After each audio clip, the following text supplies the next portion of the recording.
po mga kababayan, ma'am sir, this is Jom, the Filipino channel, ang inyong pong lingkod. So today is October 4, 2025 at tayo ngayon ay papunta dyan sa may RPS Estate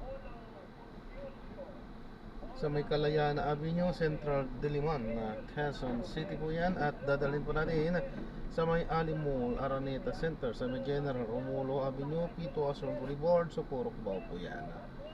Okay po, so disclaimer naman po. Ang content po natin ay kalsada, at hindi ang passenger. Kaya nga naman, sakali man po na may marinig kayo, mga pangalan ng lugar, pangalan ng tao, pangalan ng organizations, government o private man yan, ay wala pong kinalaman ng channel na ito at wala pong pinapatungkulan. Lahat po ng pinag-uusapan dito ay pawang dito lamang po yan sa loob at wala pong pinapatungkulan sa labas. Okay po, so magbabalik po tayo mamaya konti pag nakuha na po natin sila.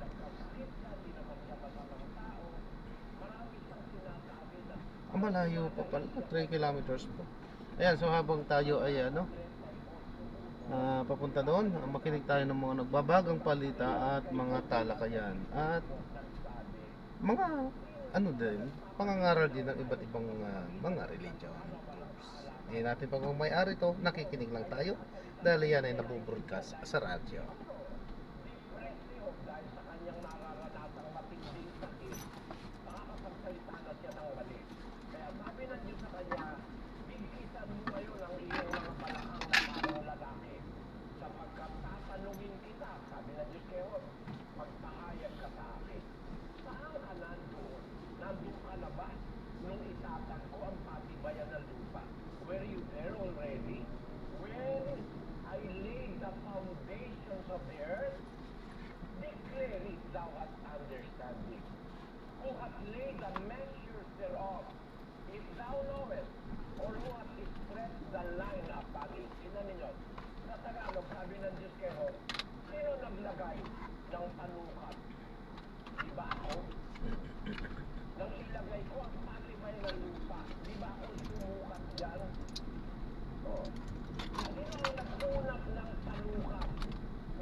Nagpapakita may Diyos na gumawa. May naglagay ng mga sukat. May sukat po yan, mga kapatid. Thinking wisely and scientifically, we must be convinced by the Bible that everything that exists was originally intended to be like it in a particular place in the universe with the particular amount of gravity in it in relation with other heavenly bodies with the same order that will maintain the pull of gravity one towards the other or the push of gravity one against the other. Hindi po ako scientifico. Eh, hindi naman lahat ng scientifico naniniwala sa Big Bang.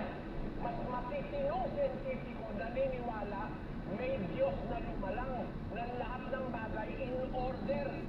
Hindi by instability like the Big Bang. Because instability is the direct meaning of akatastasia. Akatastasia, instability. Yan ang meaning ng Big Bang. Eh kung Big Bang, eh walang matino ngayon. Lahat magulo. Bakit? Eh bakit may order? Kasi ang universe nag-umpisang may order. Kaya nga cosmos eh. Hindi siya nag-umpisa sa disorder o sa Big Bang. Taking our idea from the very sacred words of the inspired scriptures from the Bible. Ituro mo sa tao nang gagaling sa salita ng Diyos, nang gagaling sa real science, pati na sa diksyonaryo, conforme sa akin eh. Tingnan mo sa diksyonaryo sa Merriam-Webster, tingnan mo sa diksyonaryo sa internet, sa lahat ng klaseng diksyonaryo, paano kahulugan ng cosmos? Pakibasa mo kapatid na Daniel. Ayon sa gumawa ng diksyonaryo, cosmos. Ito po, noun. The universe seen as a well-ordered whole. Ang cosmos ay ang universo na well-ordered whole. Well-ordered whole.